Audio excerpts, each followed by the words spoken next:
Thank you very much, Elijah. And a very good morning to our colleagues, our media colleagues, and our DBE officials.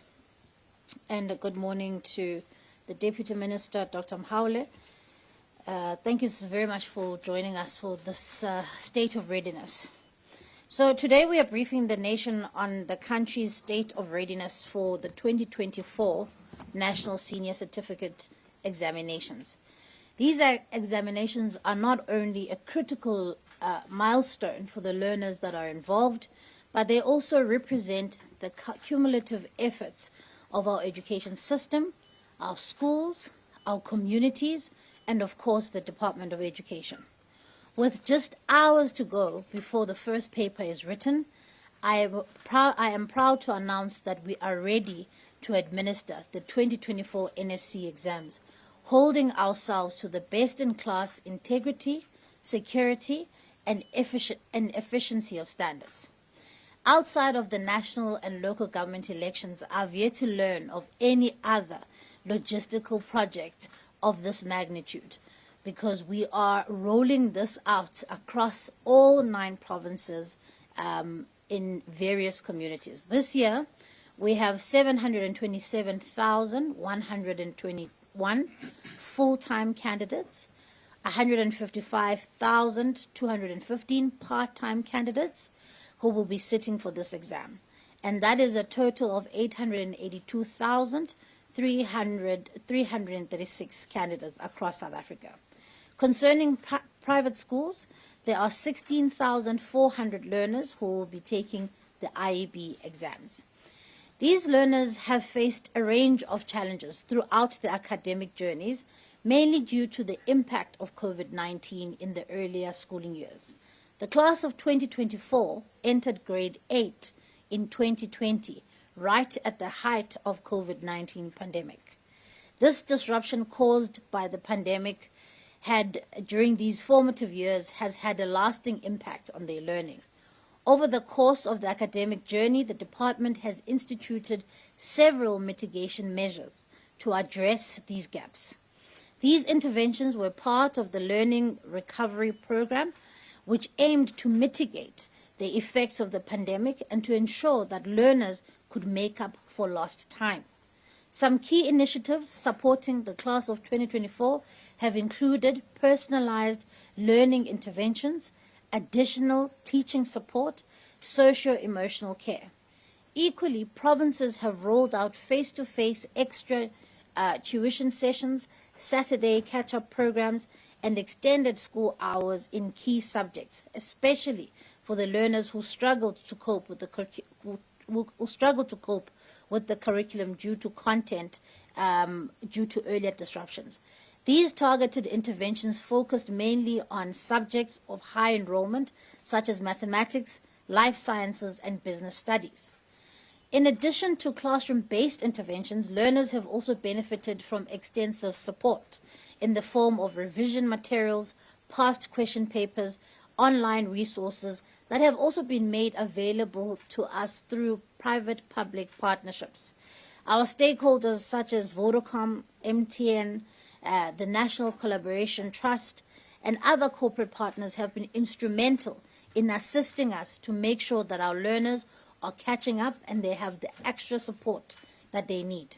Indeed, the adage "it takes a village to raise a child" is true, and that is evident in the education sector like no one else.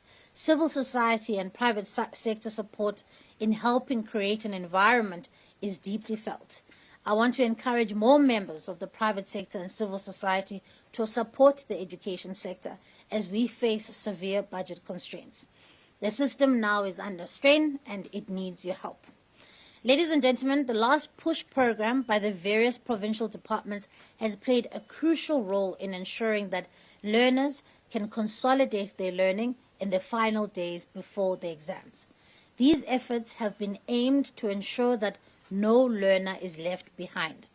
Various provinces convened winter, spring, and other matric camps to take matriculants away from disruptions at home and social ills that could potentially distract them.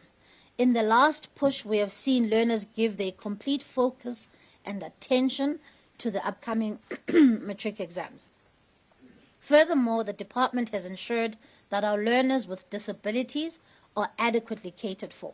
Special accommodations, including braille papers, large print, the South African Sign Language adaptations, have been made to ensure that learners have all the resources and support they need to succeed. I now turn on to the readiness of the exam system to administer the 2024 NSC matric examinations. The setting, printing, and distribution of question papers has been completed, with a total of 162 quality assured papers approved by Umalusi for this year's NSC exams. Taking lessons from previous instances of editing errors, the department has introduced additional quality gates for extra layer of checks. In terms of security, the department has taken extensive precautions to safeguard the integrity of the examination process. We have completed audits of all storage facilities across the country to ensure that they meet the required standards for secure handling of examination materials. All exam materials are stored under strict conditions, and provincial education departments have been equipped with SOPs to ensure the safe and secure handling of question papers from printing all the way to distribution. Furthermore, distribution trucks will be equipped with tracking systems to monitor their movements to ensure that question papers reach exam centers on time without compromise. As a department, we will monitor 6,334 public schools and 575 independent centers where examinations will be conducted. To ensure the integrity of the exams, we've deployed 70 part-time monitors to oversee high-risk centers. Additionally, at least 70% of examination centers will be monitored per session. These efforts will help to prevent irregularities such as group copying or leakage of exam papers. Once the exams are completed, then the focus will shift to the marking process, which is a critical part of ensuring the credibility and the fairness of the NSC exams. The department has appointed over 55,000 qualified markers across 188 marking centers nationwide. These markers have been selected based on a strict criteria to ensure that only experienced and qualified educators participate in the marking process. To further ensure consistency and fairness, marking standardization meetings will be held on each subject. These meetings bring together subject specialists, chief markers, to ensure that all marking is aligned with agreed upon standards. External moderators from Umalusi will closely monitor the process to ensure that there's no variation in the quality, the accuracy, and the marking across the different provinces. The department is also fully aware of the potential risks that could compromise the integrity of the examination process, and so in addition to security measures, as I have mentioned before, we are closely collaborating with the National Joint Operations Committee and the Provincial Joint Operations Committees, so the NatJogs and the ProvJogs, to ensure that security is always maintained. These partnerships will make sure that will help us manage any emerging risks, and we will be able to respond swiftly to any threats that may be able to arise. We are also engaging in an ongoing campaign to promote exam integrity among learners and their families. 2 days ago, I joined the matriculants of Pretoria Central High School in a national pledge signing ceremony. The provincial MECs of education also led pledge signing ceremonies in their various provinces.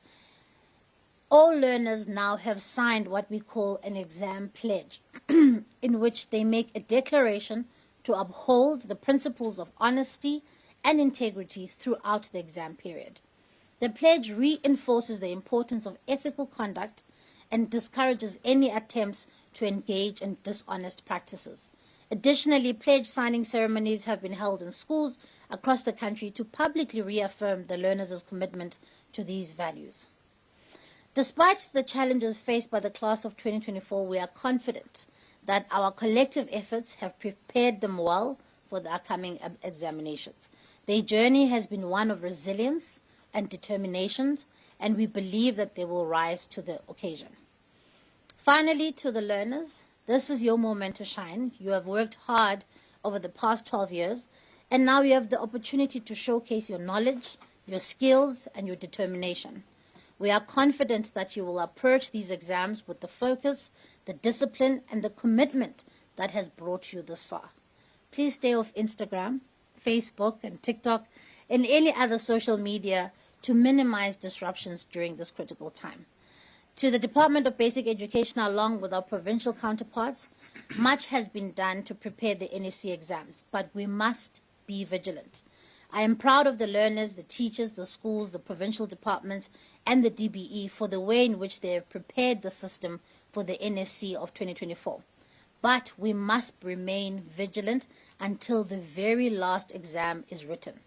This requires the support of all South Africans and all stakeholders in respecting this precious opportunity of our young people to give them the support that they require. And we are asking communities to please support us in ensuring that there's minimal disruptions to these matric exams. These are important exams for our learners, and we want to make sure that there are no disruptions at all, that there are no protests at schools, there's no protest action in our communities, so that we can make sure that we insulate our learners from outside disruptions as much as possible. We are also pleading with my colleagues in Parliament and various other legislatures and local councils that oversight visits must please be minimized during this time. We want to make sure that there's absolutely no disruptions at our schools. This is a big moment for our matriculants. We want to make sure that they are able to write in peace and that we give them the requisite space.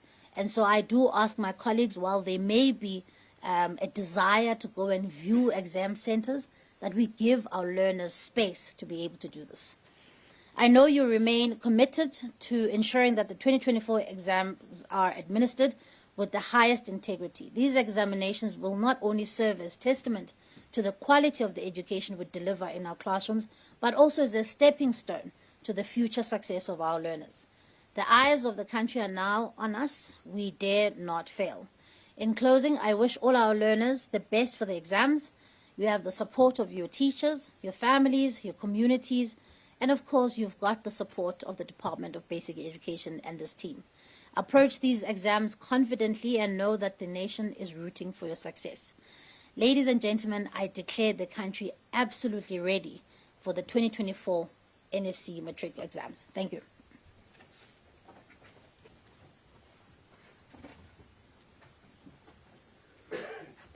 Thank you so much, Minister. I'm going to now ask Dr. Mthembu, the DDG for Curriculum, to please lead with the first part of the presentation. Dr. Mthembu, please come through. Thank you very much.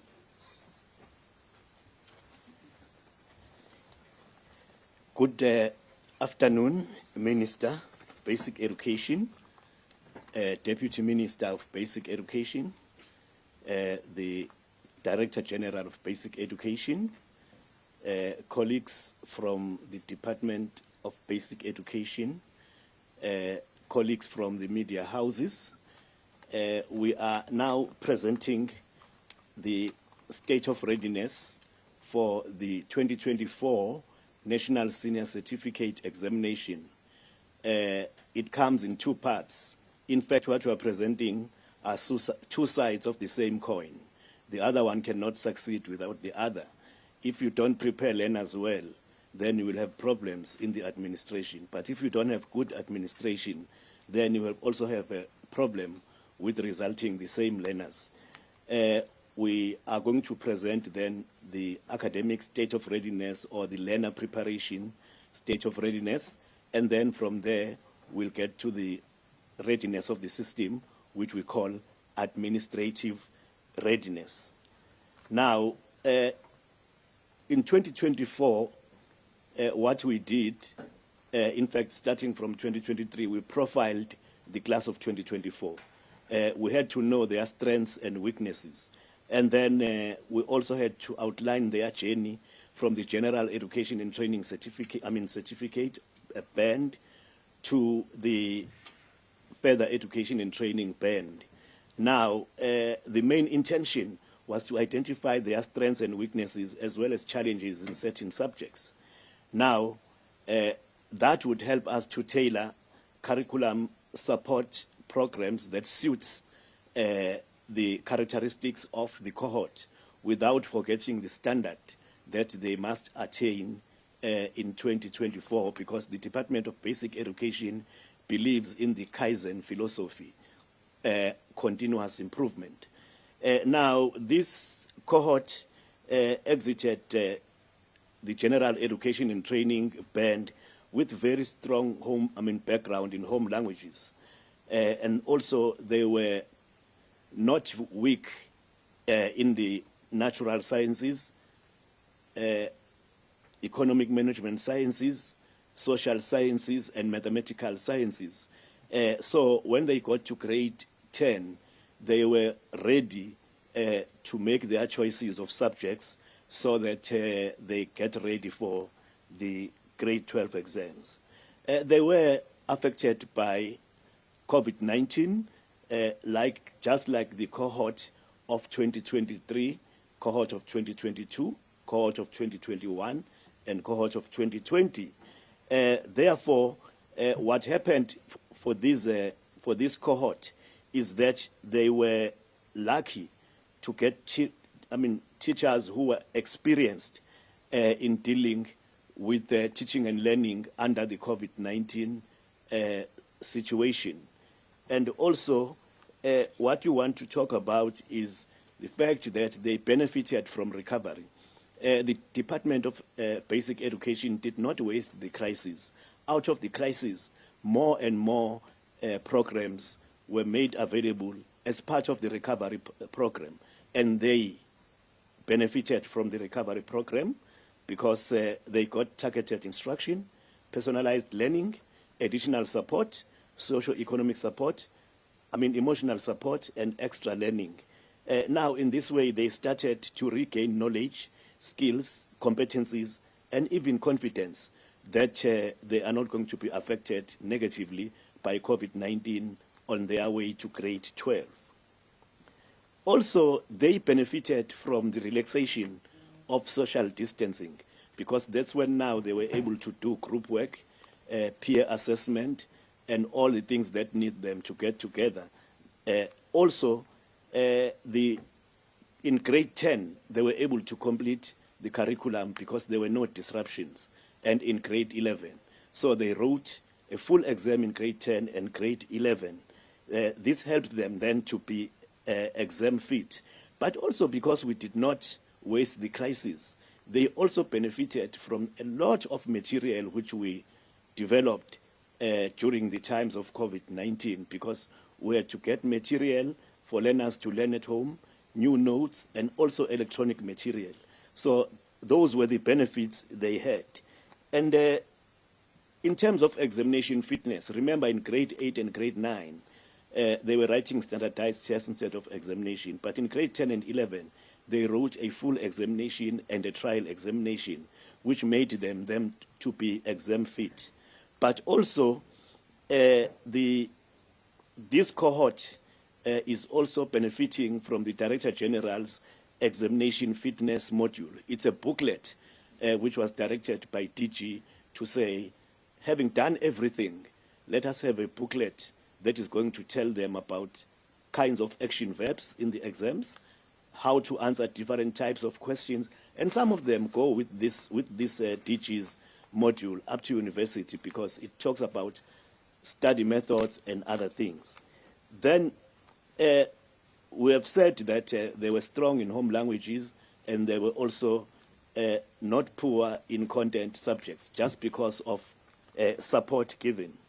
But in grade 10, we had to continue assisting them, and we focused mainly on teacher support so that those support packages provided to schools included lesson plans, subject information PowerPoints, topic tests, WhatsApp information, also learner support mainly in content, and also using broadcast lessons. By the way, what we are talking about is just a drop in the ocean of support, because support is at school level, it's at the district level, it is at provincial level, as well as national level. So here we cover the main areas of support. But if we can discuss support from school level up to national level, we can write volumes and we can spend days. Then also we had support provided to them in grade 11, a lot of support, but some of the areas of support were extra tuition, recorded lessons in gateway subjects, revision material, and the activities in the practical subjects. Focus support was also given to learners doing mathematical sciences, tech maths, mathematics, and mathematical literacy. Remember, in this system, none of our learners come out of this system without any form of mathematics. Others come out with technical maths, others come out with pure mathematics, others come out with mathematical literacy. All those are the forms of mathematics. And then we then focused on the gateway subjects. These gateway subjects are the high enrollment gateway subjects, like accounting, business studies, history, physical science, mathematics, and so on. The main reason why more and more support was given here is that these subjects are offered by the largest number or the highest percentage of learners. The main focus there was orientation workshops at the beginning of the year, very important. Also, teacher networking was encouraged, and we also provided extra material, and we provided weekend and afternoon classes as well as morning classes. And also in that one, we also looked at the novice teachers, those teachers who are teaching the subject for the first time, who are coming from the colleges. More support was given to those teachers. Also, the schools where the subjects, these gateway subjects, were introduced for the first time, they were the focus of support. And also the schools which are offering Matric for the first time. And then we also went on to art subjects. These subjects are growing now, especially dramatic arts. Then there we focused on how they should handle assessment, how they should handle the practical work, or what we call the PET, practical assessment tasks. And we also looked at how we provide them with more and more material as growing subjects. And then there are 9 specializations where we have civil technology with civil service, construction and woodworking, and we have electrical technology with digital systems, PowerPoints and electronics, and then we have mechanical technology with fitting and machining, automotive, as well as metalwork. Now, those specializations are important, and for us, we thought we need now to focus on them as well, including other subjects. And then we provided more support, like the provision of curriculum resource packs for them, the focus on the underperforming schools in these subjects, and also the supply of notes to supplement the available texts. And then we did that in all the 9 specializations. But besides that, there were other provincial initiatives which were very interesting, where the provinces came out with other ways of supporting the class of 2024, including accountability sessions, performance standards meetings, focus on low-hanging fruits, so that all those questions in the previous papers, which seemed to be a little bit easier, they had to study them. Also the question banks, where they grouped all the challenging questions and then they put them in a question bank. Also the subject content meetings with teachers. And inside South African Sign Languages, we provided more and more material to support learners with special needs. And then the weekend classes We had extra tuition during the weekends, and the schools were able to get learners either on Saturday and sometimes on Sunday for purposes of curriculum coverage. Curriculum coverage these days is not what the teacher covers only. There is teacher curriculum coverage, what the teacher teaches, and there is learner curriculum coverage, what the learner has learned. So we wanted to put those things together. And then we had autumn classes, winter classes, and springs classes. Now, those were holiday extra tuition sessions. In those sessions, we had three forms of centers. We had camps where learners would stay overnight. They write the pre-tuition test, and after that, when they complete and when they go home, they write the post-tuition test, and they stay there, they study, and they are exposed to the best teachers. And then we had cluster centers. In the cluster centers, we had learners in the locality from a number of schools coming together to be taught by best teachers. And also there, we had these pre-tuition tests and post-tuition tests just to measure the impact. And there were standalones. Standalones were those centers where learners would actually walk in and go home, in a school. They were organized by individual schools. And now what was done in the autumn classes, we looked at the revision of Term 1 work and also went on to cover a little bit of Term 2 work.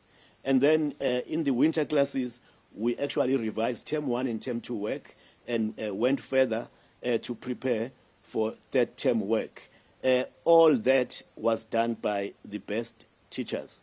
And then in the springs classes, then that's where we looked at the trial examination papers which have been written recently, and then looked at the challenging questions and the challenging areas, took learners through as way of revision. So the springs classes are not just teaching, but they are revision classes. They form part of the last push.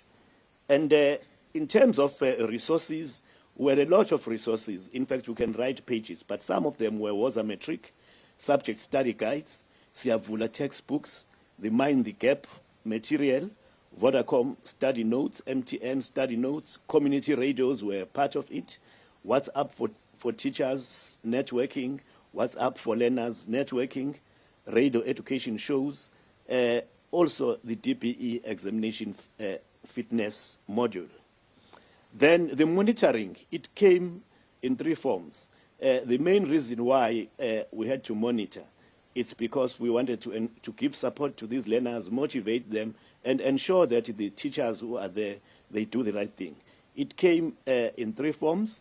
The National Department of Basic Education officials, under the leadership of Director General, they visited the centers, monitored those centers, supported the teachers and organizers. And the provincial departments of education, under the leadership of their district, of their heads of departments, they also did the same thing. And the provincial district offices or officials, they also organized some monitoring. Therefore, the monitoring was covered by, at three levels to ensure that after that we could say that we were able to support these learners properly. And then the last push program. Remember, after the trial examinations, we go to the last push. That is where we close the gaps identified in the trial examination. Now, our mantra, in fact, what we have done, provinces, schools, provinces, districts, circuits, they have their own last push programs. But we said as DBE, let us write to them, let us invite them to say, you can do everything that you do, but there are specific things which we have prescribed to all of them.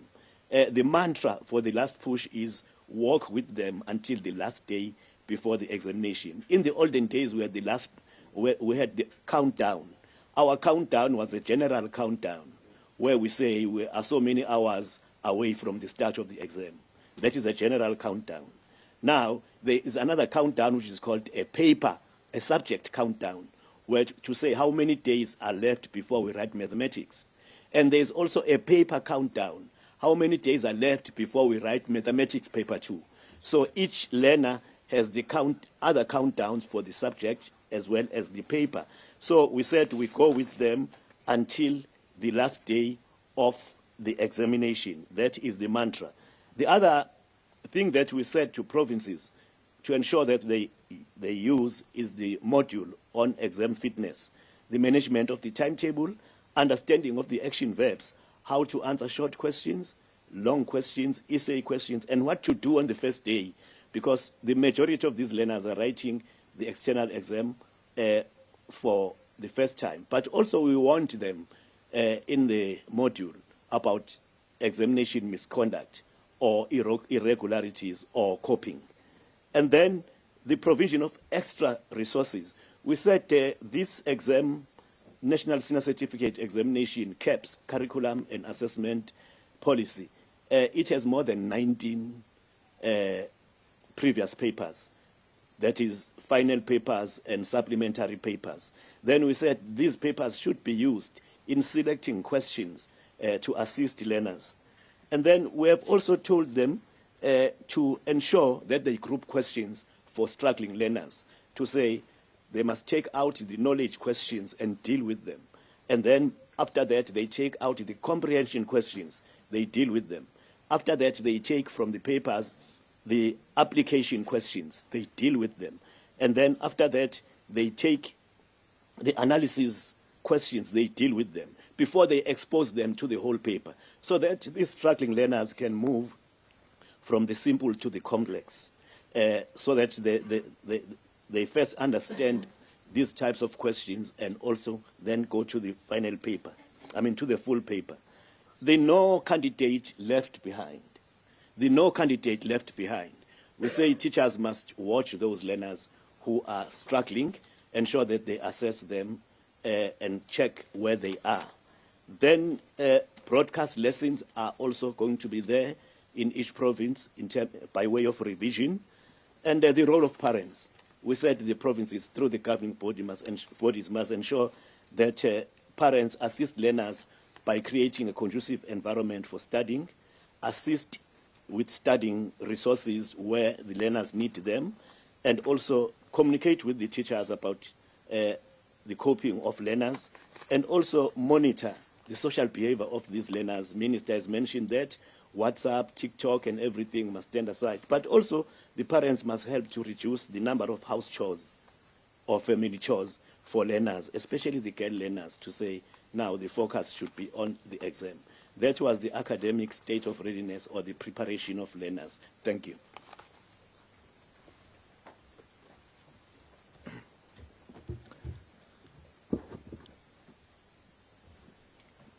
Good afternoon to our Minister.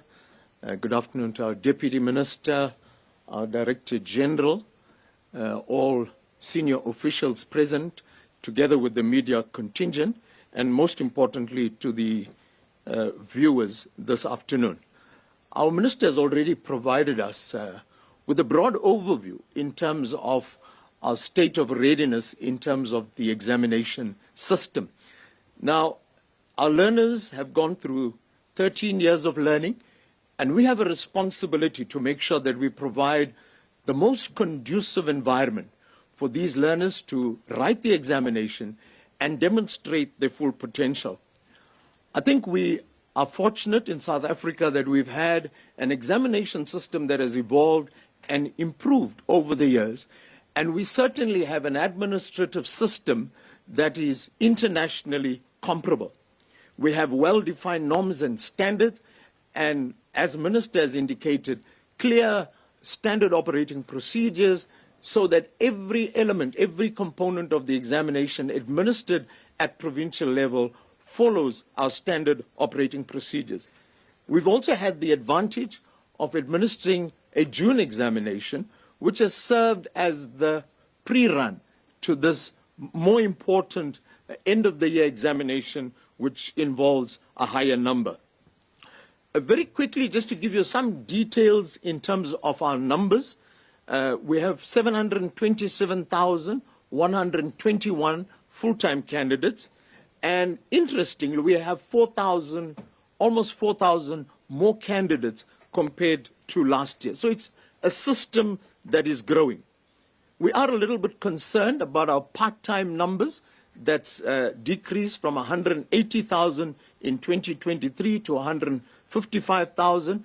But one of the reasons is that because our learners now have a June exam, these part-time candidates, adult candidates, they already have an opportunity, so not many of them are coming to this particular examination. Looking at progress learners, a very important policy in the basic education system where a learner is not expected to spend more than 4 years in a phase. So as a result, there would be learners in grade 11 who would have failed previously in the phase, and they are then promoted to grade 12. Now, we know that there's been much criticism against this particular policy, but I must say that our progress learners have proved us wrong in terms of our criticism. Many of them have gone on to pass the examination, to obtain admission to bachelor's studies, and some of them have even obtained distinction. So it just shows, give these learners a chance, give them the additional support, and they will certainly perform beyond our expectation. In terms of numbers, we are a little concerned about our technology subjects, but I must say there's been a steady increase in numbers across most of our specializations. Now, our Minister of Basic Education is not just responsible for public education. Minister also has a responsibility for our private schools and our private assessment bodies. And therefore, Minister has already indicated what are the numbers of candidates writing the examinations of the two independent boards. The one is the Independent Examination Board, as the IB, as we refer to it as, and the other is the South African Comprehensive Assessment Institute, better known as Sakai. There are 5,820 candidates that will be writing the examination with Sakai, and 16,400 writing the examination with the IB, or the Independent Exam Board. But what is very interesting, that 28,000 candidates from independent schools write the state exam, which is a sure vote of confidence in the public system, where 28,000 of these learners write the state exam. Now, moving to our preparation, and Minister has given us a very good overview, but I'm just going to touch on some of the important or the detail that Minister has not covered. Exam centers, every exam center in the country that will be writing the exam gets audited.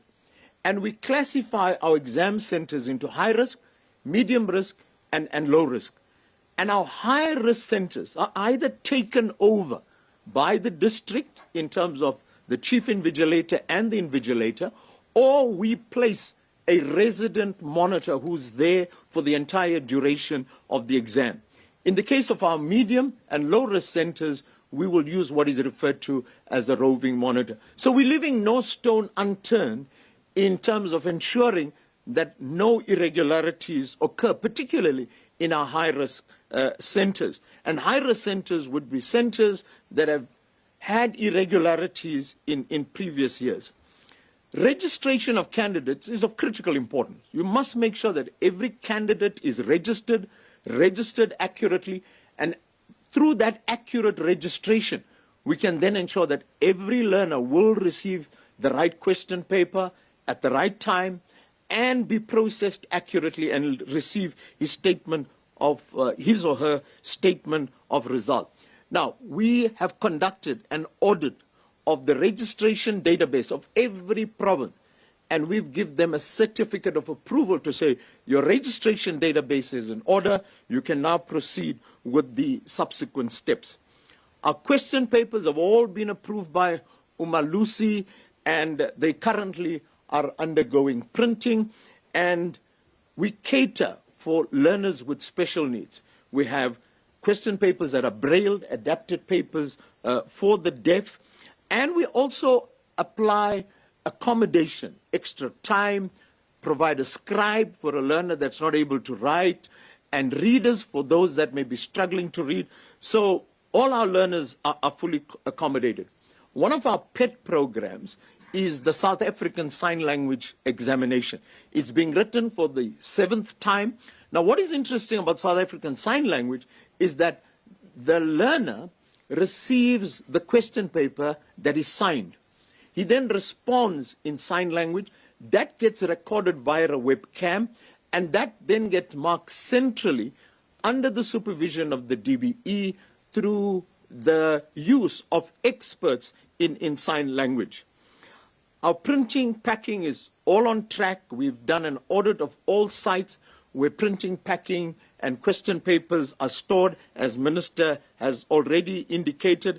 I've spoken about the writing of the examination, and in total, 6,909 centers will be writing this particular examination.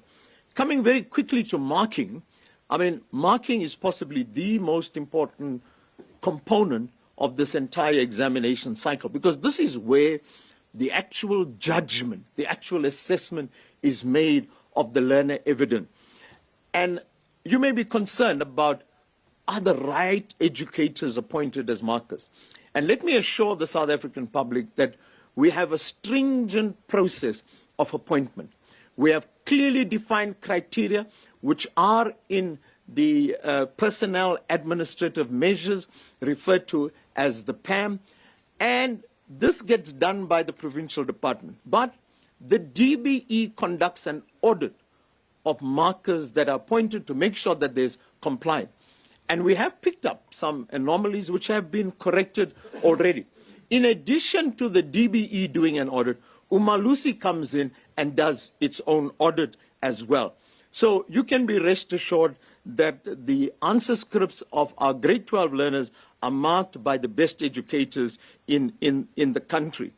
Our marking centers have all been set, 188 of them, and we've audited them to make sure that we create the most conducive environment for our markers to be able to mark this examination so that they give every script the due attention that it requires. An important process in this marking is the standardization meeting, and give me a few seconds. Now, marking takes place in the 9 provinces, but before marking starts, we have a national meeting with the experts in the subject, and that would be your internal moderator and the chief marker from every province. So you get these subject specialists into a national meeting coordinated by the DBE under the oversight of Umalusi. And if it's a maths paper, we go through at this meeting every question, and this is done after the examination, every question, look at the marking guideline, look at all the options that a learner could present. How did the learner interpret the question under exam condition? And you then come up with a comprehensive marking guideline which is accepted by all the experts in that subject. And that's not the end. After that marking guideline has been agreed upon, we then have a training session. Now, what is important about the training session is that we give all the internal moderators and chief markers the same script to mark, and we look at the deviations. And finally, after about the 3rd or 4th script, we find that there's a very low tolerance range. And that's when we allow them to go through an authorization process. And only markers that are authorized are allowed to mark the examination. So there's a lot of stringency attached to this process before we expose a marker to live scripts. In terms of mark capture, all our mark capture centers have been established, and we're ready to go in that particular area. Monitoring, we've set a threshold of 70%. In other words, when any examination is being written, at least 70% of those centers must be monitored by an external and independent monitor. Irregularities, I know that is a concern with regard to, are we going to identify irregularities when they occur? But besides being reactive, we've also been proactive in trying to instill in our learners a sense of honesty, integrity. Hence the pledge signing, which our minister participated together with our MECs on Friday, the past Friday. We also got every parent and learner to sign a commitment agreement where they commit that the parent will ensure that the learner complies with the rules and regulations of the exam, but also that every learner and candidate will be honest. And finally, I think it's all systems go, as our minister has confidently indicated, and we will be releasing the results finally on the 14th of January 2025. Thank you. Thank you.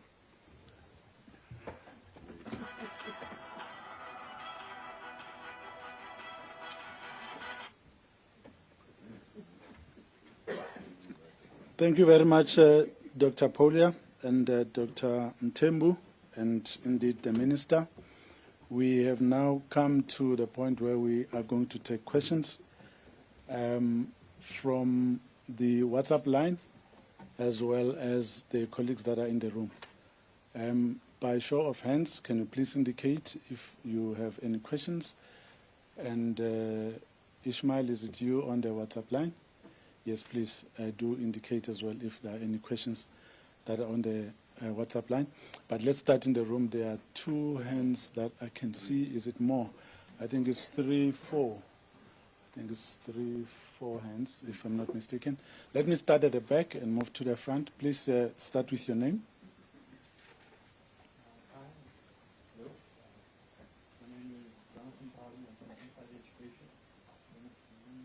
We can hear you.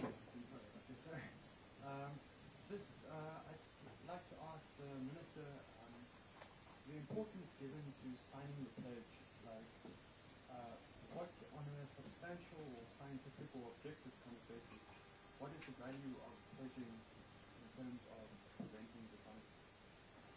All right, thank you very much. Let's stay on this side.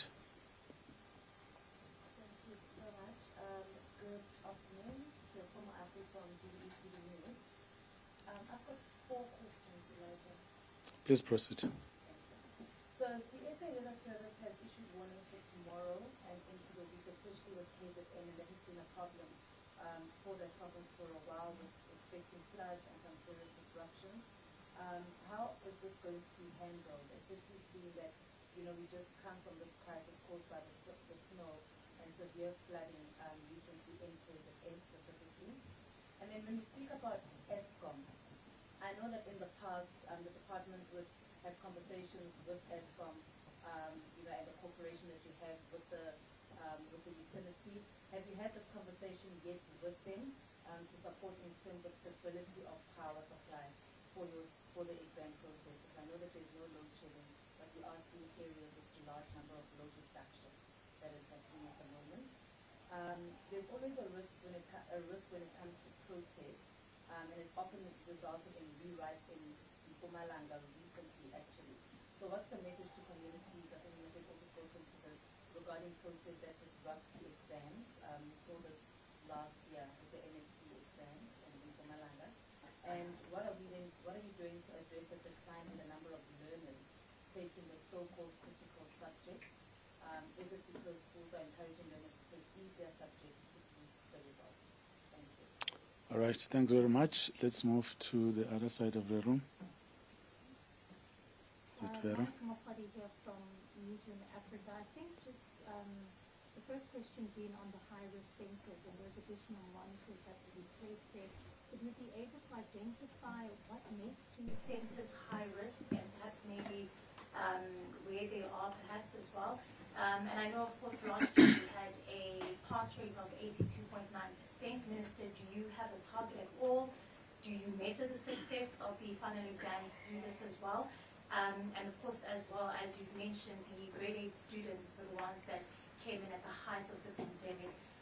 The department has, since those disruptions, been talking about clawing back some of the learners that we lost during those years of the pandemic. And just an update in regards, have you found those missing students, if you'd like, back into the education system. And while we have you here as a department, perhaps a comment on the issues that have been arising in spaza shops. Obviously, this is not taking place in the school premises, but it is affecting school children. I don't know if the department could perhaps give us any comments on their concerns and how they are addressing this collectively. Thank you. All right, thanks very much. Stimorol. Thank you very much, Ukenze from the SABC News. Minister, Umalusi actually approved the release of the results last year, even though the exams were actually marked by incidents of group copying, and there were about, I believe, 11 suspects that were arrested having, I think it's fraudulent certificates. What have we learned from what actually transpired last year, and how are we going to do things better this year? And also, the timetables that were released last year, Umalusi had actually approved them, but they were found to have some errors and everything. So how confident are you that this year's batch would not have challenges as the ones from last year? Thank you. Yeah, thanks, Offenser. I assume you're referring to question papers. Yes. When you say, all right, that's fine. Thank you, Ishmael. What's up? Thanks, Chair. We have Madam Charles from News 24. Minister, how many high-risk areas have been identified where the 70 part-time monitors will be deployed? Can you please provide us with an update on the budget constraints impact on teaching post cuts? And how have your engagement with provincial departments been so far? Thank you. All right, great. Thank you very much. The minister's here, but the deputy minister is also here, as well as the DG. So at the right moment, the minister will request them to make their inputs. Minister, please come through to tackle the questions. We'll have the last round after this, colleagues. Thank you, Elijah. Some of the questions the DM will respond to, and I've allocated some of the questions to the Director General. So I just wanted to deal with, firstly, the question from Inside Education about what's the value of a pledge. I think it's important that when we look at accountability in the system, we don't look at it only from a punitive point of view, and that we are encouraging learners to understand that they have to take accountability for their own conduct, because of course when they are caught copying, it's got a profound impact on their lives and going forward. And I'm going to allow the DM to speak to some of the issues around protest. My message to communities: protesting is a democratically protected right. All my plea is that our exam centers and our schools are national assets. There are these children, over 800,000 candidates, who are going to be having this one opportunity to write an exam that can change the course of their lives. While we can understand that protests are very much part of our democratic dispensation, I just ask communities to be mindful of the fact that protest action can disrupt this critical time, and that we would appreciate support from communities to being able to understand that we are starting these exams on Monday, tomorrow, but we are going to be, it's going to be an ongoing process, and we do ask that there has to be some kind of consideration given to that, at least to give our learners the best shot at being able to handle these exams. Then there were some questions. I will leave to the DG what makes one marking center high risk. Then there were some issues around, some questions around food and food poisoning and some of the deaths that we've seen. Firstly, I must first indicate that our deepest condolences go to the families who've lost their loved ones and their learners during this time. And of course, the first thing that we did as the department is to first find out from the provinces whether or not these incidents of food poisoning were emanating from the National School Nutrition Program, because of course that is what we are responsible for. we then were able to ascertain that they were not coming from school food that was served from schools. So they were not part of the school nutrition program. But in isolated incidents, learners had perhaps bought food or snacks from local shops. So in the last couple of days, I have been in contact with the Minister of Health, Dr. Motsoaledi, to say to him, while these things may not be, the access to these snacks and perhaps the poisonous substance may not be in our schools, it is our learners who are now at risk. And so he has convened a task team that he has included the NICD so that they can do an assessment of what is the problem so that we can deal with it at source.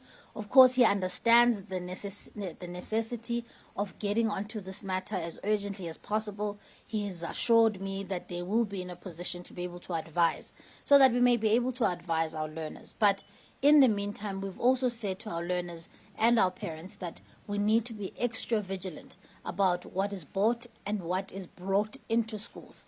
And of course, the provinces have been incredibly responsive. Gauteng has been incredibly responsive in dealing with making sure that learners are taken to hospital, and many of them have recovered and been home. But of course, we have lost learners. And that for me is an incredible tragedy, and we need to make sure that this does not happen and does not happen in our schools.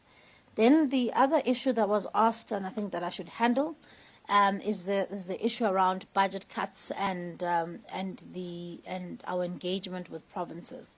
As colleagues would know, that we have done an analysis of the deficit in provincial budgets. And the reason why we wanted to do that is because we wanted to have a consolidated report that we take to Treasury to say, in this year or in the next financial year, this is the kind of financial assistance that we need.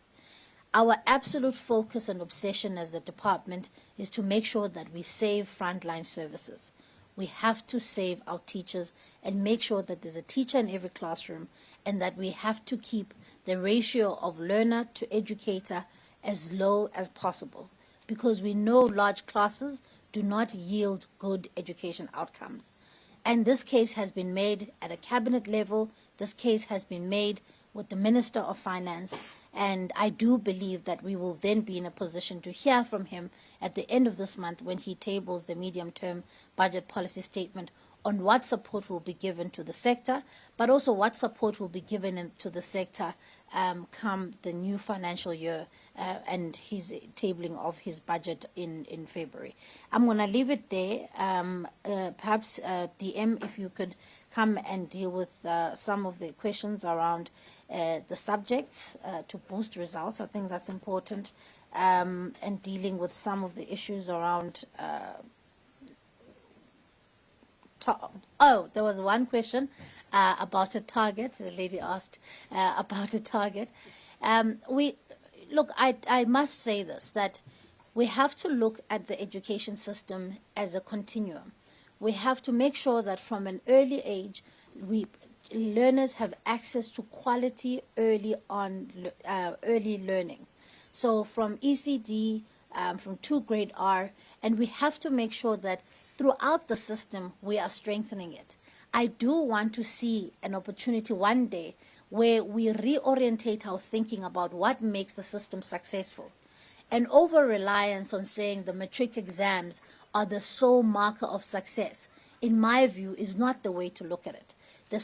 A marker of success is how many learners stay in the system, how many learners are participating, how many learners are passing, and how learners are thriving. And so it's not simply good enough to say at the end, this is now the marker of success. And that's why we've got regular testing in the system to make sure that we are constantly checking how well are we doing. That's why we take part in international benchmarkings to see how well we are doing with our peers. So I'm not going to put a number to the target. I'm wishing our learners well, and I'm pretty sure they're going to make us proud. But as I say, I think we've got to focus on the system as a whole and how strong it is. Thanks, DM.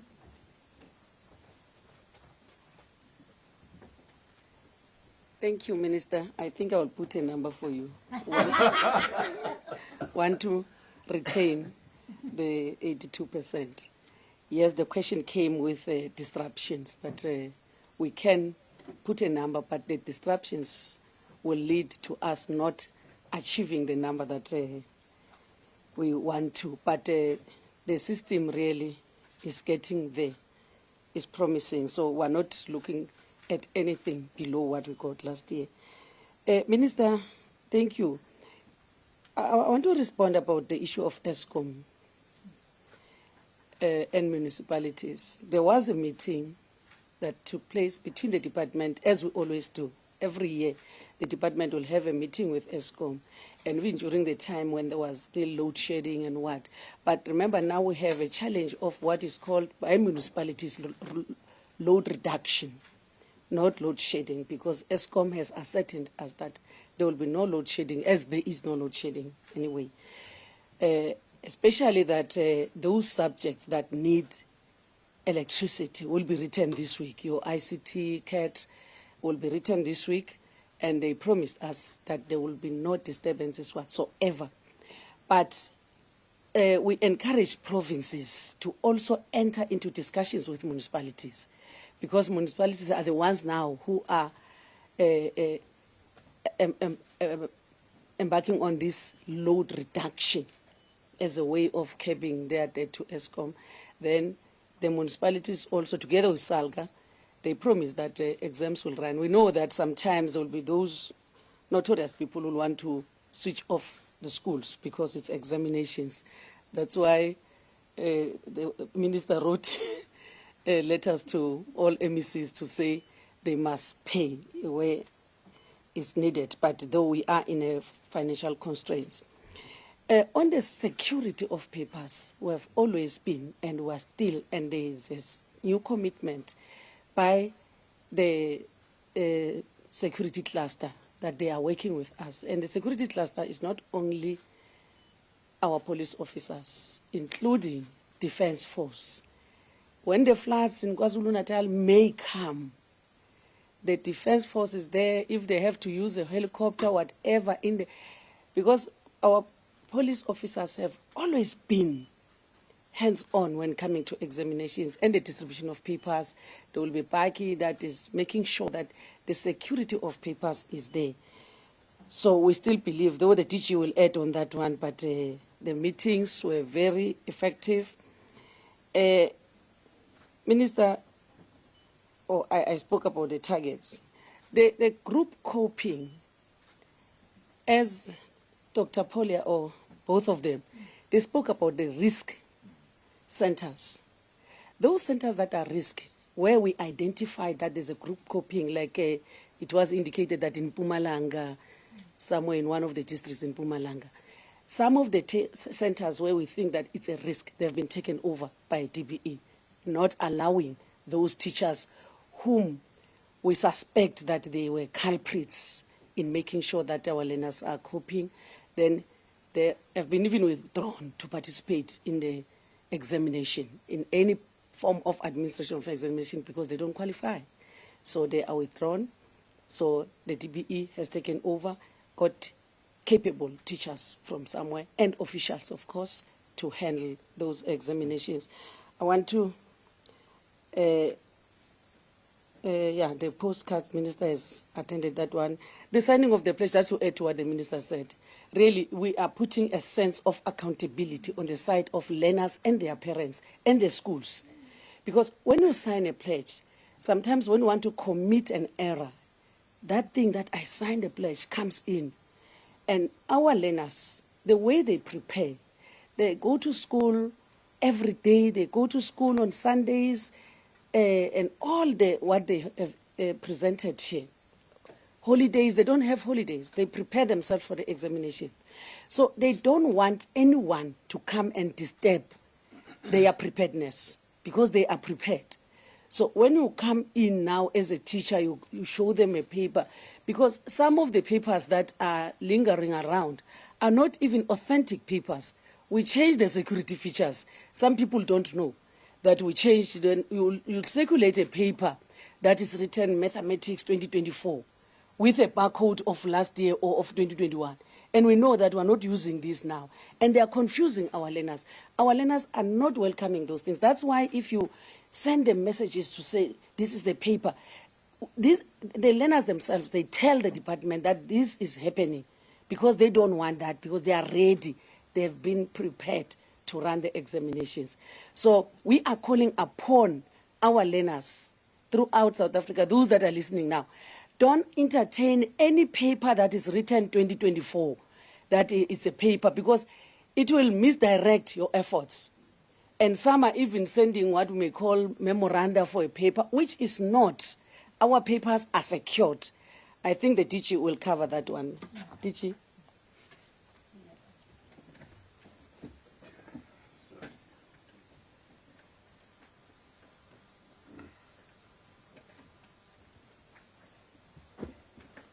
Thank you very much, Minister, Deputy Minister, and colleagues who presented, and to all those who asked questions. Minister and DM have covered quite a number of questions. The issue of the weather, I sit on the forum that deals with disaster management in the country, over and above the NAT joints and the prof joints that the minister referred to. We monitor the situation virtually every day, every week, proactively. And the measures that Deputy Minister and Minister have alluded to in terms of dealing with inclement weather, possible natural disasters obtain. We work with all agencies of government, including the National Defence Force, in dealing with possibilities of major disasters, and that is also localized at provincial level up to district level. So we're monitoring the warning, Tsehu. I'm working with colleagues from both provinces, KZN and Eastern Cape, but I'm also liaising with the DG of COGTA so that we remain ready if there's anything that needs to happen to rescue the class of 2024 and make sure that the exams proceed incident-free. So we really occupied with that throughout. And I've seen this. I think this warning started Thursday, Friday. So we've been monitoring them. DM also confirmed we are in regular discussion and planning with ESCOM, but also with local municipalities. There is something called power-driven subjects or power-based subjects such as CAT, IT, and technical subjects. In the past years, we've been able to secure a very good relationship and working together with both ESCOM and local municipalities to insulate learners who are writing exams from any disruption. I'm quite confident, although with the exams, we always say nobody has the experience of administering a new exam, like the exam of 2024. Nobody has that experience, and we all need to remain vigilant. We have the experience of 2023 and others, but our vigilance must be heightened based on the fact that this is a new exam for us completely. So there is no complacency. We remain extremely vigilant. And our engagement with colleagues in ESCOM and local municipalities will also continue. The decline in critical subjects, yes, indeed. Our major concern is around what we call BCM subjects, Minister. Your business studies, your accounting and economics. We're extremely worried about that. We have been addressing this with provincial education departments. We've had one-on-ones with district directors. I hope if they are watching, they can confirm that. There's not even a single meeting where we are not raising this with them. And we raise this with them sharply. And we suspect that part of the decline is precipitated by the fact that we're putting high demands on schools to perform. And I think if you read the response of the minister is saying we are cautiously optimistic, but we don't want to put our heads on the block to say we are expecting this to happen. And you've heard what Deputy Minister said. Deputy Minister said the least that you could do is to maintain your previous performance. Our view is that every year's performance must be better than previous year's performance. And we base it on the work that we do. We work extremely hard. The only way for improvement in basic education is it's hard work. It's enormous sacrifice, which I think everybody out there would bear testimony to. Missing learners in the system, I think I'm going to disappoint you there and say our team of researchers could not really corroborate the notion of many learners dropping out of the system. In fact, to the contrary, our learners' numbers grew from 2020 from about 12 million to 13.4 million, close to 13.5 million, which should then say that we've experienced an increase into the system than a decrease. There are learners who might have not reported during certain times and so on, but eventually those learners were accounted for in full in the system. We continue to analyze our dropout rate grade by grade. The minister has even given a directive that we must move to synchronizing our system with other systems. We've succeeded with Home Affairs, well synchronized. We made a very good progress in synchronizing with TVET colleges. The team has been giving us an update so that we account for every learner in the country. But it will not be expected that learners who start from grade 1 will be the same number of learners who pitch in grade 12. No system in the world works like that. I don't know. The critics who seem to suggest that that should be the case, I don't know where they get it. It doesn't happen anywhere in the world. Because some learners get retained. We all know, even in this room, some people we started with did not progress with us until we went through the exit in the system. Our major problem in South Africa is not dropout. Our major problem is large failure and repetition rate. And we've said that repeatedly. You'll see when we release the results in January. That table that we give of the entry point of learners and their progression in the system until grade 12, it will tell you that there are instances where numbers go down, instances where they go up as they move from one grade to the other, and there's a bulge in some of the grades, which means that's where the retention is high. And those learners don't move within 12 years. But over time, you can see learners that used to go out of the system, Minister, used to be about 500,000. We're now sitting at 700,000, which means that the system, it's improving. It's becoming much healthier than it was before.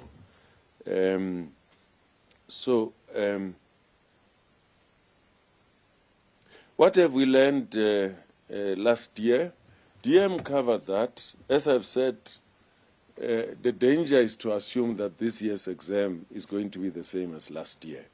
We've put in measures in place, and by the way, part of the reason why we have centers that are declared high-risk centers, We have 987 high-risk centers. Somebody asked about the number. 987 are high-risk centers. And how do we determine a high-risk center? There are two main reasons.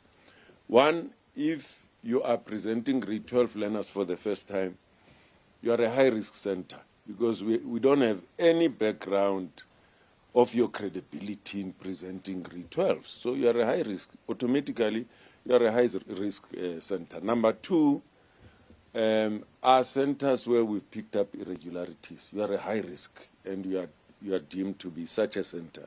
And we deploy more monitors. We put other measures in place. From Umalusi's point of view, when they even do an assessment for credibility, some of those centers are not even accredited to run the exams. I hope I have covered, how many high risks have been identified. I've given the number. The disruptions, DM and Minister have addressed that. We really regret what happened in Mpumalanga last year, where learners were prevented from, sitting for exams. I think other communities can learn from others, Minister. In Gauteng, for instance, in Johannesburg West, there's been an amazing collaboration between the district director, taxi owners, and taxi drivers, where they insulate learners from community protests. And they make sure not only for exams, even during the normal running of the schools, when community protests happen, learners are completely insulated and they are allowed to go to school. And we want to encourage all communities to do that. We don't fight with our children, but we protect our children and we insulate our children from any harm. Minister, I think I've addressed all of them. The budget issue, you've addressed it quite eloquently. Thank you very much.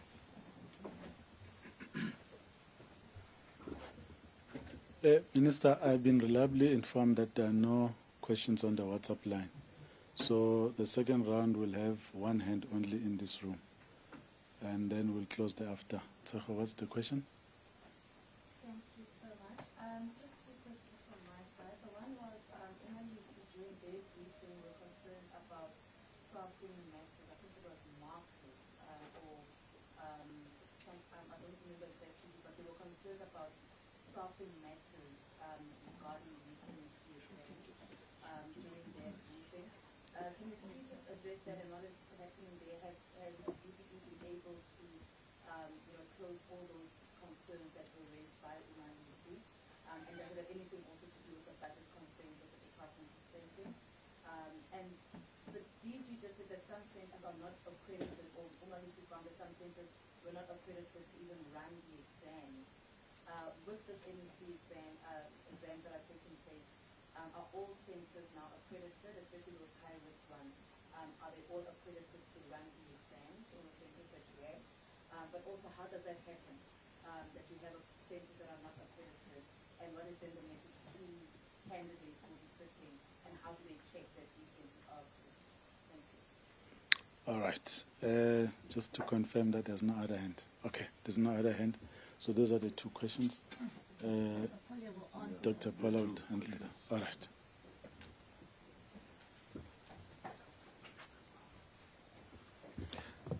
Thank you for that question.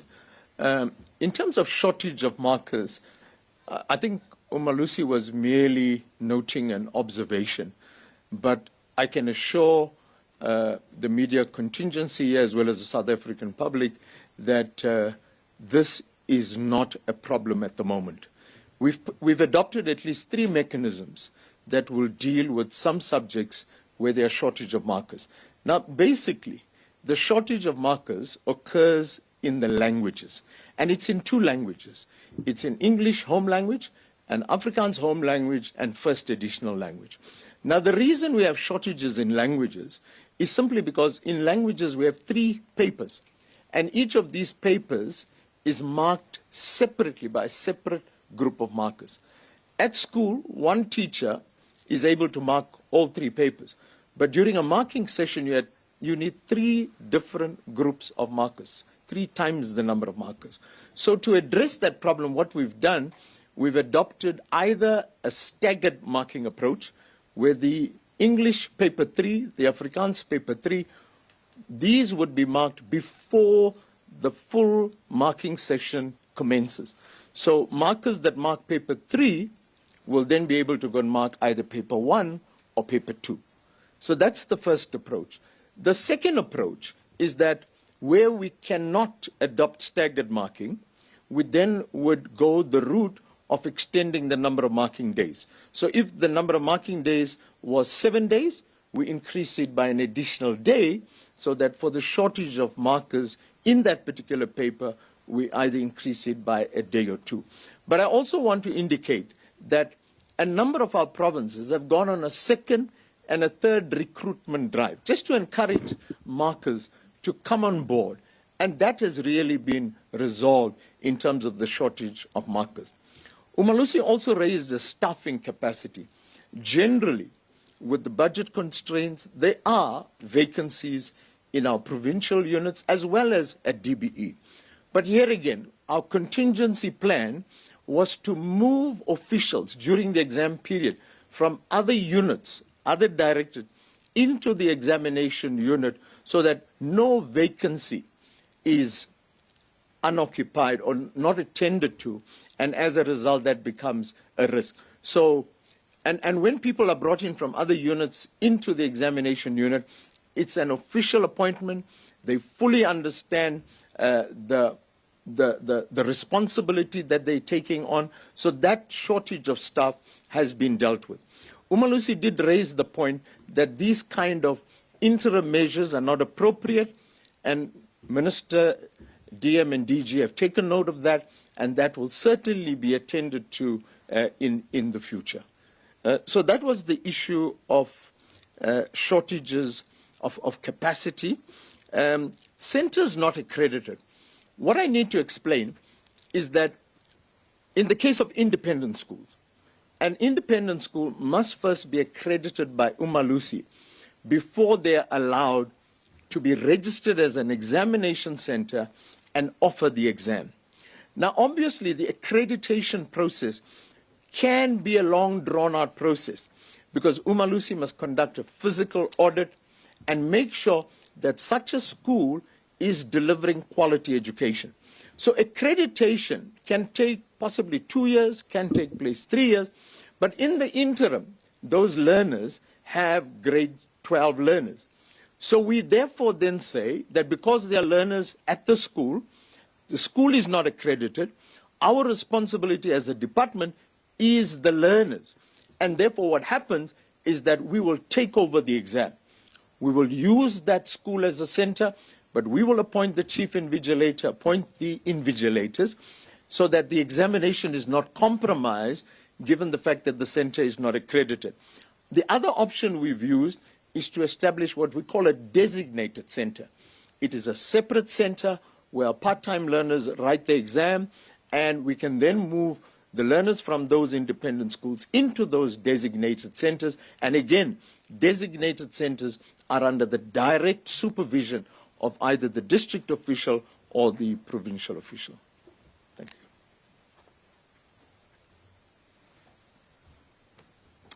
Thank you very much, Dr. Polia.